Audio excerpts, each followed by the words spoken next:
March 6, 1944. Dawn finds the heart of Germany drawing pale lines across a cold sky. From the North Sea to the Elbe, contrails braid into long white rivers, B-17s and B-24s droning east at bombing altitude, oxygen masks frosting, wings trembling in the winter air. Over their shoulders, new shapes keep station. P-51B Mustangs with Merlin engines steady at high throttle, external tanks shivering against their pylons. Radios pulse with clipped bearings. The bomber stream stretches for miles, a moving city of aluminum and risk.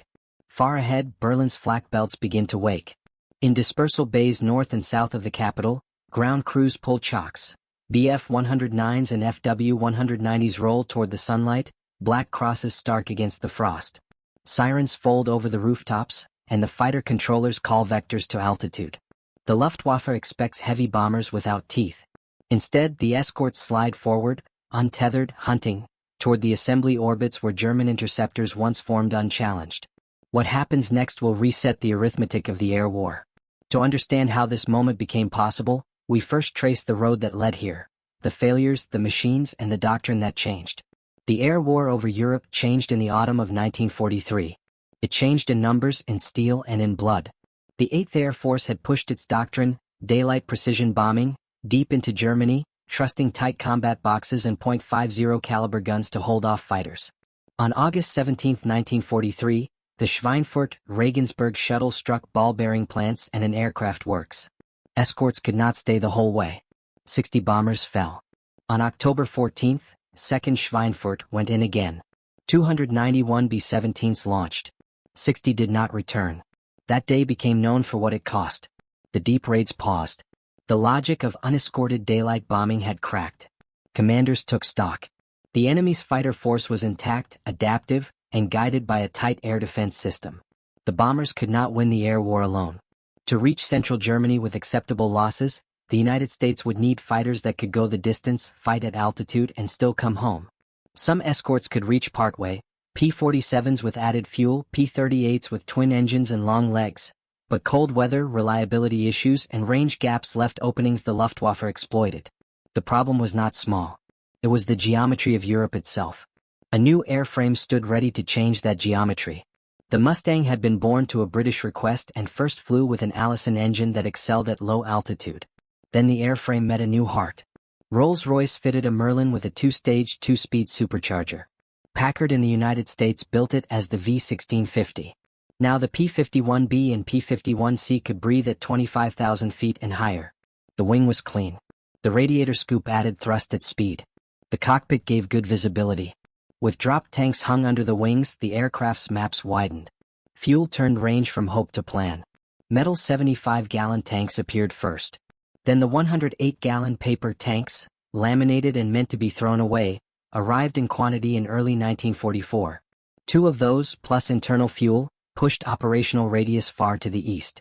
The P-51 could lift with the bombers over England, climb high, and still carry reserve fuel for a fight near the target. The Merlin supercharger kept power where the contrails formed. The airframe's low drag gave legs. The numbers began to work. Leadership shifted to match the machine. In January 1944, Lieutenant General Carl Spaatz took command of U.S. strategic air forces in Europe. Major General James H. Doolittle took over the 8th Air Force. Doctrine moved with them. The new policy loosened the leash on escorts. Fighters would not circle the bombers as a moving shield. They would move ahead, outward, and upward to break up German intercepts before they formed. Air superiority was not a byproduct of bombing anymore. It became the prerequisite. Seek the enemy. Destroy his fighters. The bombers would benefit as the result. The rehearsal came in late February. Operation Argument, known as Big Week, ran from 20 to February 25, 1944. The target set focused on the German aircraft industry and its support structure. Factories, assembly plants, and the rails that fed them. Weather was winter thin. The raids were large and repeated. RAF Bomber Command hit by night. The 8th hit by day. The 9th Air Force's Pioneer Mustang Group, the 354th, already operating P-51Bs for tactical work, helped shoulder long-range escort in the crucial windows. P-47s and P-38s carried drop tanks and pushed deeper than before. But the standout was the Mustang's sustained high-altitude performance combined with range. On those days, U.S. fighters began to meet German interceptors not near the North Sea, but over central Germany, above the very factories the bombers came to destroy. Numbers from Big Week told a layered story. Bombers still fell, but the exchange began to tilt. German fighter units survived, yet their replacements were green and their hours in the cockpit were thinning. The American timetable was accelerating while the German training pipeline was shrinking. Field commanders saw it in contact reports. Escorts were meeting the enemy farther east. Bomber gunners were firing at fewer organized frontal attacks and more scattered dives from above and astern, signs of a defense under stress. The Mustangs' employment matured with each sortie. Escort groups learned fuel discipline by the minute. Tanks on. Tanks off. Drop and fight. Climb ahead on oxygen and radios, time the handoffs across Germany, and force the enemy to climb into a headwind of angles and altitude. 8 Fighter Command refined the reliefs. One wing would cover the ingress, another the target area, a third the egress. On paper, that had existed before. In practice, the P-51's reach made the reliefs real. German controllers tried to marshal Staffeln at known checkpoints. Mustangs began hunting those checkpoints. By early March 1944, the prerequisite conditions for a test over the capital were in place. The weather window opened. The bomber force had recovered from the winter. Replacement Mustangs had filled out more groups. Spare drop tanks sat in stacks at East Anglian fields. Briefings emphasized freedom of maneuver and aggression against fighters near their assembly orbits and airfields. The plan no longer assumed that bombers would pass the target under maximum enemy strength. It assumed enemy strength could be diluted, divided, and forced into reactive climbs. There remained risks. German heavy flak was dense around Berlin. The Luftwaffe still had sharp teeth. Bf-109GS with high-altitude settings, FW-190 as with heavy armament, and specialized assault units forming for head-on attacks against the boxes. Weather could trap a formation over the target. A failed rendezvous could expose a wing. But the balance of initiative was changing. The escort was no longer an accessory to the bomber stream. It was a spear moving through the same sky. On the morning chosen, the air war's geometry would be tested in the most symbolic place. If the Mustangs could carry the fight there, over the radio masts, rail yards, and the ring of flak, then carry it back again, something fundamental would shift in the minds of both sides. The next section sets the stage for that moment. The German air defense system facing west, and the order of battle that would meet it over the Reich's heart. The German air defense system met the winter of 1943-44 with experience and scars. Radar chains watched the North Sea approaches, plotting the streams that could no longer be stopped at the coast. From Freya and Würzburg sets, vectors traveled into Jaegerlight, fighter control rooms that assigned squadrons to height, heading, and time. The geography of defense had an order: climb corridors, assembly orbits, and attack runs funneled toward the bomber stream. Bf-109G6S carried high-altitude settings and 20mm or 30mm cannon for head-on shots. FW-190A variants mounted heavy armament, sometimes with extra armor for the brutal close-in passes the Sturmgruppen were preparing to make. Ammunition belts were loaded for quick kills, Minenjeska shells to shatter a wing root, to break a box. But order had to live inside limits. Germany entered 1944 with the burden of a two-front war and a shrinking pool of fuel and pilots. Training hours fell. Replacement pilots arrived with fewer sorties in their logbooks and less formation time under oxygen. Maintenance crews fought winter conditions and the erosion of spares. Airfields near the western approaches suffered repeated low-level attacks. The system still worked, but it worked harder each month, and it needed time: minutes to assemble, minutes to climb, minutes to strike. Time was the one thing the P-51s were beginning to take away. Berlin gave the defense both advantage and risk. Advantage because the capital sat inside the densest flak belts in Europe, with hundreds of heavy guns and layered barrage patterns that could force bomber formations higher or into evasive turns. Risk because the symbolic weight of Berlin guaranteed that the Luftwaffe would be drawn into battle even on unfavorable terms. The Reich's heart could not be seen to lie open. When the weather cleared and the contrails pointed east, the die would be cast in the controllers' headsets and the pilots' goggles. The U.S. order of battle for March reflected a machine gearing toward decisive contact. The bomber divisions carried target lists that included the Erkner ball bearing and engine works, aircraft plants, rail junctions, and the web of transport that fed the city's industry. The escort plan read like a timed choreography over a continent. Thunderbolts and lightnings where feasible, Mustangs sweeping the deeper segments and the target area itself. Reliefs would hand the stream from wing to wing: ingress, target, egress, so that the German interceptors never found the bombers without a fight already moving toward them. Radio discipline tightened, oxygen checks ran like rituals, drop tanks were stacked on dispersal hardstands like ammunition for a new kind of arithmetic. At the group level, commanders briefed a doctrine that now felt different in the mouth. The escort's mission was not to fly circles around aluminum. It was to break the intercept before it cohered. American pilots memorized the known German assembly orbits and airfield patterns. They studied climb rates and the time needed for a 109 or 190 to reach contrail level from a cold start. The goal was to arrive where formation happened, not simply where attack occurred. In those spaces, above beacons, near rally fixes, on the edges of climbing funnels, the Mustang's long legs and clean wings were an edge that mattered. The Luftwaffe, for its part, refined what it could. Head-on attacks from 12 o'clock high remained the fastest way to carve a path through .50 caliber fire.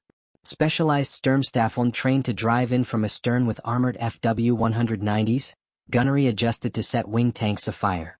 Veteran leaders nursed their units, husbanding fuel and warning against wasteful chases into the west. Yet morale ran in parallel with weather and outcomes. Claims were made, sometimes overclaimed in the heat of contact, and the absence of key leaders or the loss of one or two experienced Rottenführer could tilt a day's performance. All of this pointed toward a single question. Could the Americans keep escorts with the bombers deep over the capital, and still push the fight outward, past the target, into the egress, even to the edge of enemy airfields, without running dry? That question, grounded in fuel and minutes, would be asked and answered in the cold light of March 6, 1944.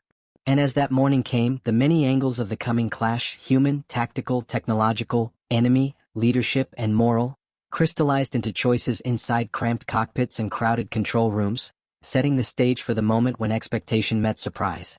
Which brings us to the angles that defined what happened next, because in the air war, numbers only become decisive when lived through human eyes and hands. Human, the memory of fear and the first sight of a different sky.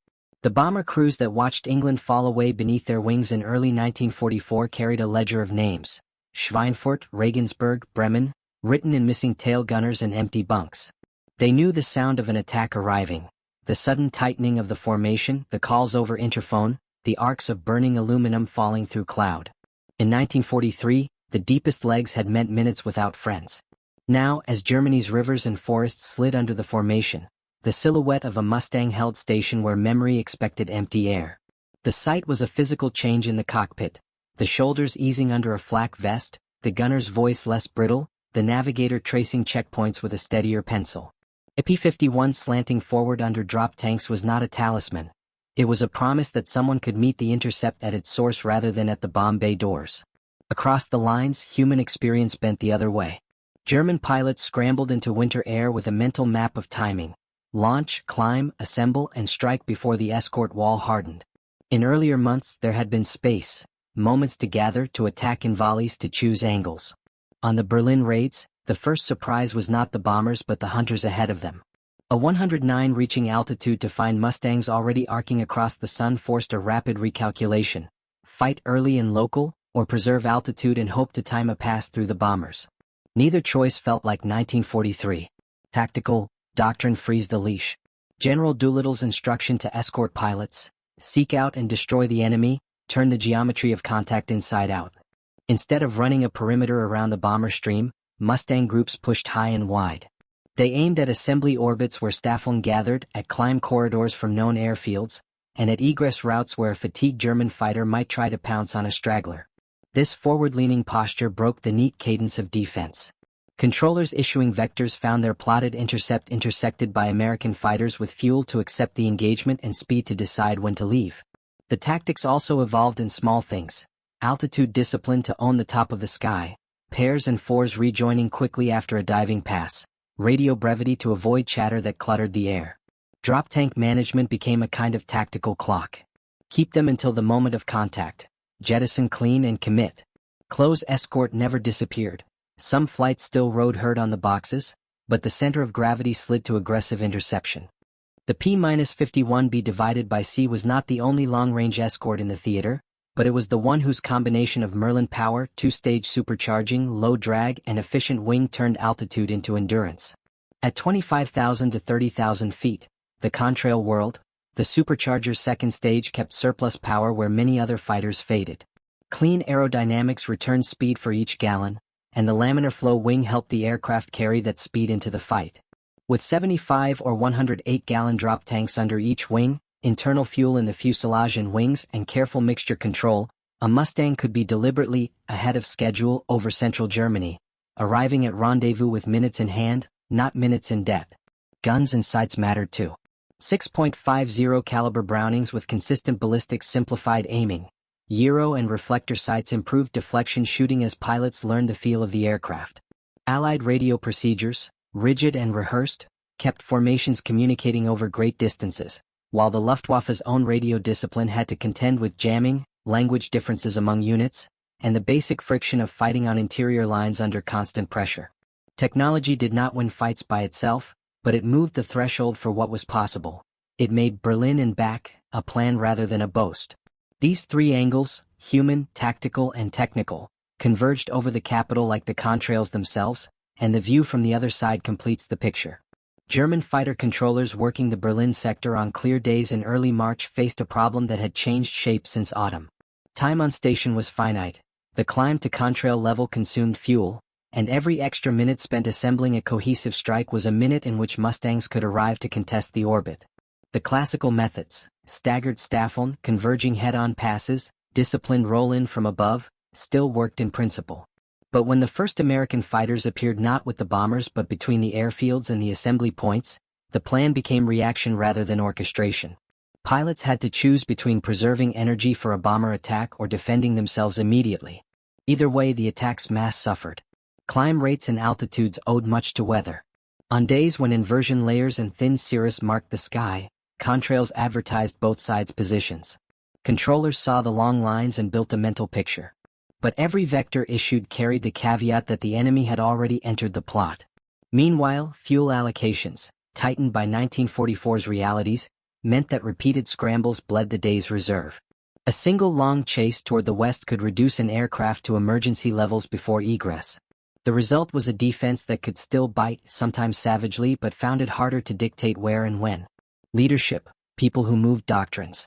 On the Allied side, the combination of Spaatz's strategic patience and Doolittle's operational aggression framed every briefing. General William Kepner's 8-fighter command translated that guidance into flying schedules and fuel tables that allowed Mustangs to be where they mattered most. Group and squadron leaders taught the new posture in the cockpit and with a finger on a map. Don't wait, climb, take the top, slash, reset and move toward the next assembly. Mistakes were made and not every fight went to plan, but the tendency was set, forward, not tethered. German leadership fought a different battle, one of triage and husbandry. Men like Adolf Galland argued for concentrated fighter deployment and the relief of unnecessary missions. Field leaders tried to maintain a cadre of veterans to leaven new arrivals. Operations officers managed scarce fuel, spares, and the hard truth that every lost Staffelkapitän degraded combat power for weeks.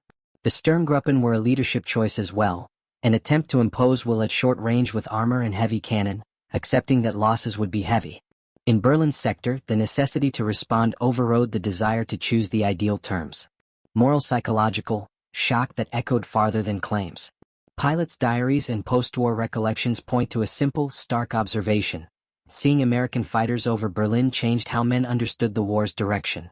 The phrase later attributed to Germany's highest air leader, words to the effect that seeing Mustangs over the capital meant the war was lost, has been repeated because it captured a feeling many experienced. For German civilians, the sight of sleek, single-engine fighters weaving above the flak bursts and bomber boxes made the sky feel contested in a new way. For Allied crews, the inversion of expectation carried emotional weight. This time, the deep target did not mean abandonment. This moral turn mattered beyond the numbers. It made the next decisions inside cockpits more aggressive for one side and more cautious for the other. It altered reputations, of machines, of units, of doctrines. And with morale, momentum often follows. Momentum would now push us toward the day when the first full-scale daylight strike on Berlin found fighters in places they had not been before and stayed with them there. All of which flows naturally into the turning point itself, time-stamped and recorded in mission logs, on March 6, 1944. Night had only just lifted when the first engines turned at East Anglian bases. Crew chiefs pulled chocks, propeller arcs flashed in the half-light. The bomber stream gathered in patient circles, stacking to altitude, then set its course east.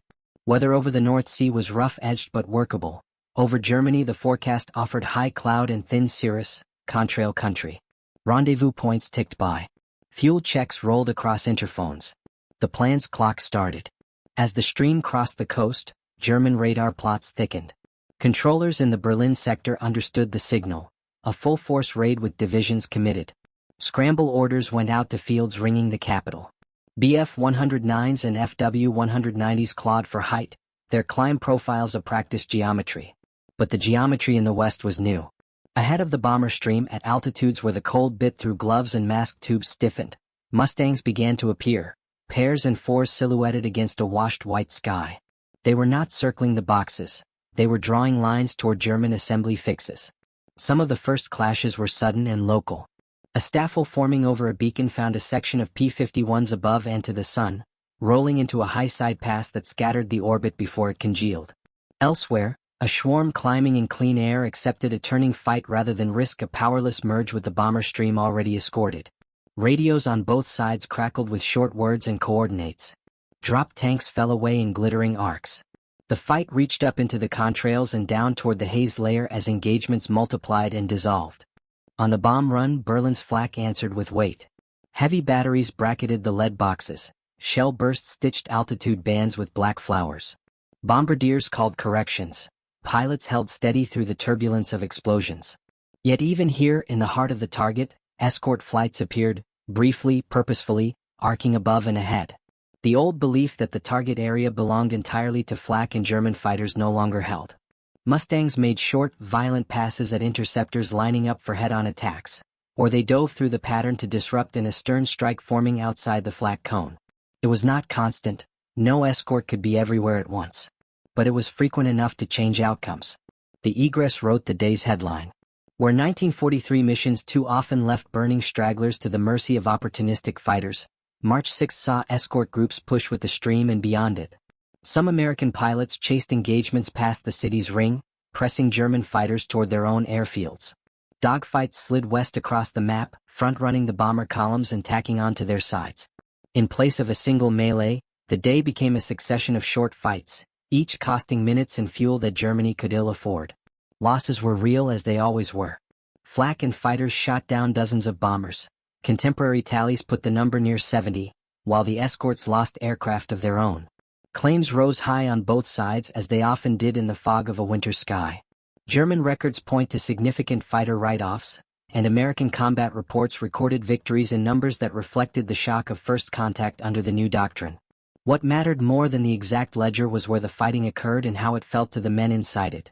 The sudden presence of Mustangs over the capital, the pressure carried into Egress, and the pursuit that did not end at the target's edge. Out of this day came a changed sense of possibility. Flying officers and enlisted gunners spoke of a sky that no longer tipped decisively against them on the far side of the mission. German pilots returned to dispersal with the knowledge that their assembly time was contested and that the road home could be shadowed. The arithmetic of minutes and miles, always the hidden engine of air war, had turned. That turn would harden into a pattern through the rest of March, as follow-on raids used the same geometry to grind down the defense. And that is where the second half of the turning point takes its shape, in the sustained pressure of the next Berlin missions, where a dramatic first day became a campaign. 2 days later, the bombers came again. On March 8, 1944, weather and Flak wove a harsher pattern across the route, but the escorts returned to the same forward posture. Mustangs swept ahead to meet climbing interceptors and crossed the target area in brief, violent arcs. Losses still cut. Any Berlin run carried risk that could not be wished away, but the defense could not restore the unopposed assembly windows it needed for a classic mass strike. By the 22nd and the 24th of March, the rhythm felt almost mechanical. Launch, relief, sweep, strike and harry the Egress. Escort coverage tightened as more P-51 groups reached full strength and fuel logistics matured. Controllers in the Berlin sectors adjusted, vectoring formations for head-on passes at higher altitudes, calling for concentration on stragglers when the opportunity appeared, and timing their launches to catch a relief seam. Sometimes they succeeded and a bomber column paid for it. Sometimes a seam found Mustangs waiting. An important thread in these later March raids was the push toward the German airfields themselves. Not every sweep turned into an airfield attack, but the logic of harassment was clear. deny the interceptor a clean landing, pressure the circuit, force go-arounds, and make the maintenance day longer. Each minute burned over a home field on low fuel was a minute stolen from a future sortie. Each damaged aircraft washing out on touchdown took a share of mechanics and parts that were already scarce. The escorts fought as hunters who aimed not only at the next kill but at the next day's operational math. On these missions the German answer included the Sturm units the High Command had called for, armored FW-190s braced for close-in, astern runs through fire, and Bf-109s guarding them from intercept. When such formations made contact under favorable conditions, the results could still be devastating. But assembling them took time, and time was the currency in shortest supply. Mustangs ranging high could split guard from attacker, or they could force the armored elements to turn before they reached firing geometry. The best German days in March felt like exceptions carved out of a general pattern trending the other way. By month's end, a curve had been drawn that could be seen in mission charts and felt in the barracks. Fighter losses on the German side rose to levels that experienced officers knew were unsustainable. Bomber survival rates hovered in a range that made deep targets viable again. The Escort Corps, new in winter, now fought with the assurance of repetition, rotating through familiar relief points and radio protocols that had been learned in Frost and Flak. The climax was not a single explosion but a sustained pressure that pushed the Luftwaffe's fighter arm past a line it could not easily recross. From that pressure the consequences flowed, operational first, then strategic, altering how both sides chose targets, trained pilots, and rationed fuel. Those consequences formed the aftermath of Berlin's March battles. The immediate results of the Berlin strikes lived in numbers compiled by intelligence officers late at night. For the 8th Air Force, the first day's loss sheets carried the weight of nearly 70 bombers gone and about a dozen escorts missing, with damage claims spread across many more aircraft. For the Luftwaffe, returns listed fighters destroyed and damaged that, when matched against the pilot corps' attrition, spelled a deeper wound.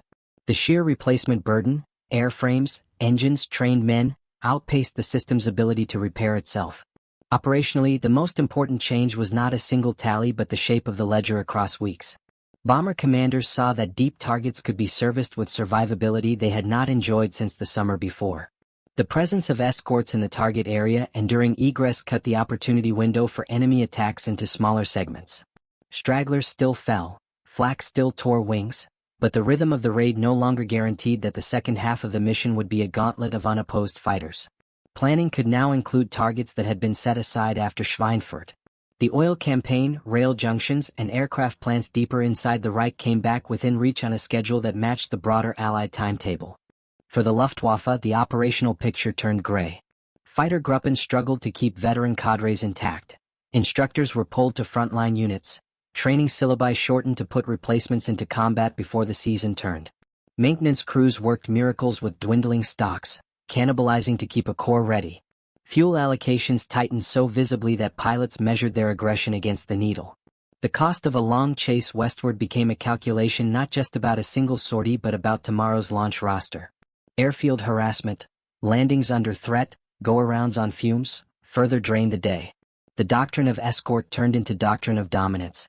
8 Fighter Command formalized the hunter's posture. Own altitude, disrupt assembly, press the egress, and harry the recovery. Out of this came a set of tactics that could be taught, repeated, and refined until spring wore into summer. The visible proof lived in the air itself.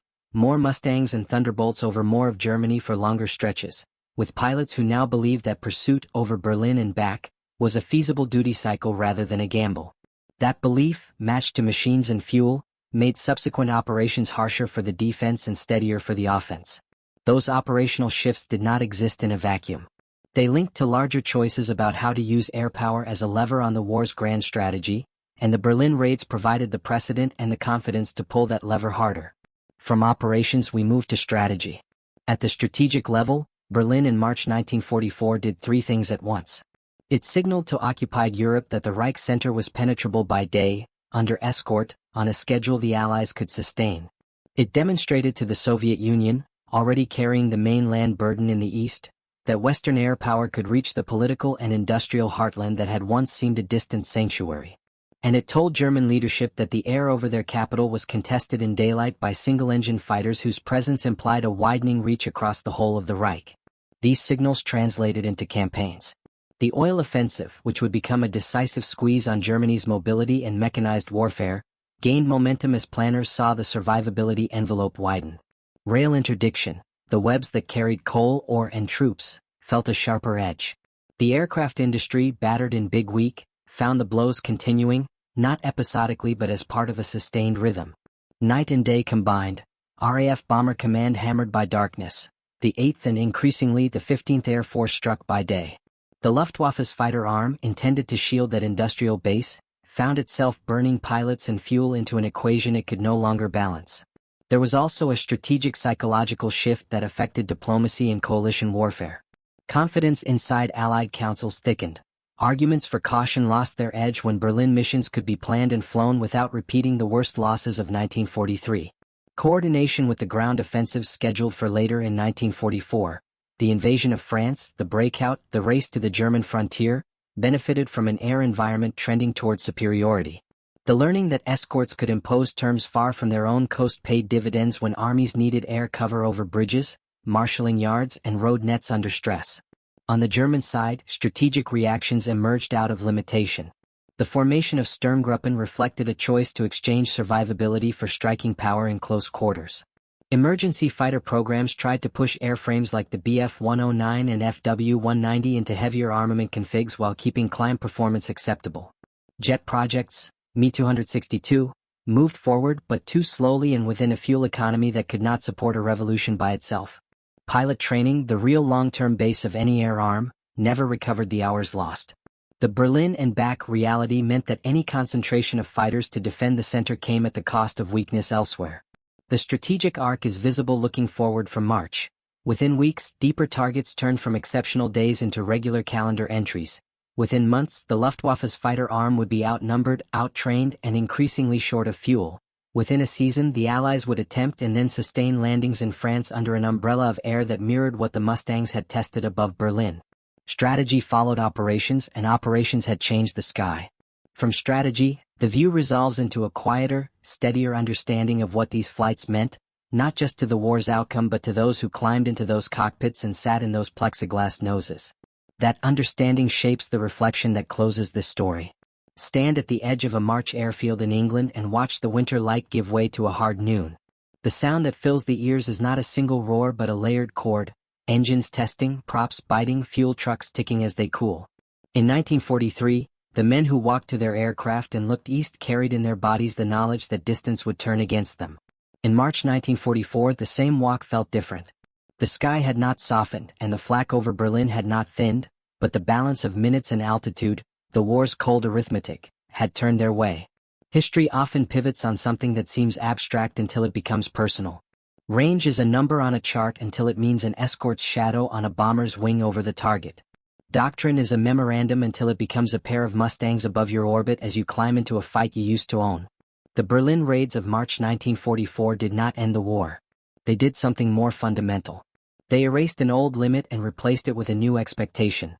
That an enemy who can reach your capital by day, guarded all the way by fighters, will write the timetable from then on.